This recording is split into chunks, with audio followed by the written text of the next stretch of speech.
All right, as much as we'd like to forget it, we all felt it last night. We're talking about that deep freeze that left frost on the ground for some of us. Now, another freeze warning is in effect for tonight, and News 5's Nadine Abusada traveled to Geneva to find out how vineyards are coping with this drastic drop in temperatures. These long winters affect a few things: your mood, your plans, and your glass of wine.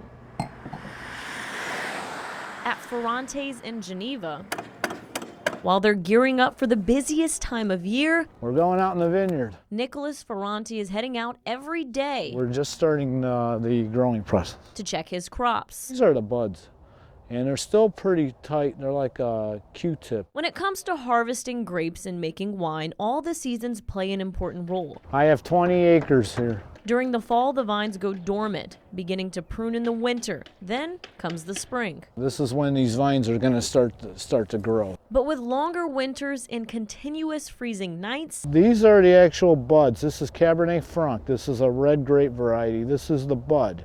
These two are exposed more. Instead of growing, these are more vulnerable to the cold weather because they've pushed, and they've opened up.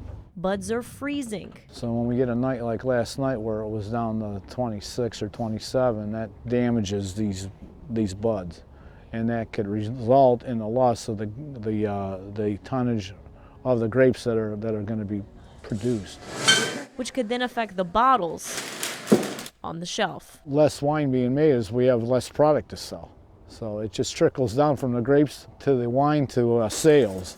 So it's a loss all the way through the process. Thank you. Bye-bye. Nick says they do have things in place to help during those cold nights. We run those wind machines. There's one right there in front of us. But below certain temps, that machine isn't as effective. This one seems to be dead on the end, but that could just be from the winter. So for Nick, he'll just have to wait a few days. You don't really know it right now. We don't really know the extent of the damage. Until he knows how his crops did. We could take like a razor knife and we could cut into them. If they're green inside, that means they're alive.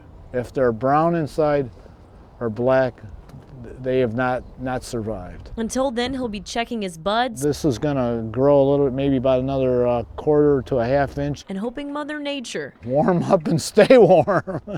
Not this roller coaster. Warms up. These are all real tight here. Reporting in Geneva, Nadine Abusada. So we may have been spared. News 5.